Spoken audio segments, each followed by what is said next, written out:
Alright, this is the spike pullback analysis tool. It shows exactly what happens when a leveraged ETF spikes and then that spike starts to fade. Have you ever seen UVXY spike 50% and then give 30% of that spike back? And you're thinking to yourself, well, what happens next? This tool answers that exact question. Here I've pulled up UVXY and I've set the parameter to a 50% spike, and I've set the drop filter to 30%. Right away, it tells you this exact sequence has happened 78 times, meaning UVXY has spiked at least 50% and then given back 30% of that spike 78 times. A few things to note. UVXY has not had 78 50% spikes. So why is it showing 78? Because it can spike to 50%, give back 30%, then spike again to say 55%, give back another 30%, spike to 80%, give back another 30%.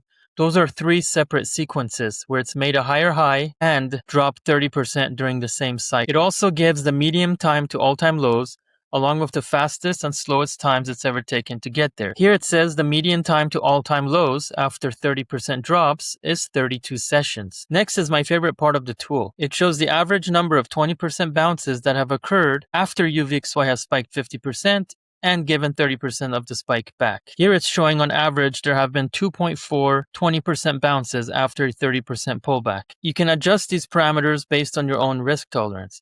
If I change it to look for 10% bounces instead, it shows that on the wave from a 30% pullback to all-time lows, UVXY has averaged 4.5 of those 10% bounces. There's also a bar chart that visualizes the average time to all-time lows from that 30% pullback point. And if you scroll down, the full table log lists every single occurrence of a 50% or greater spike that then fell 30%.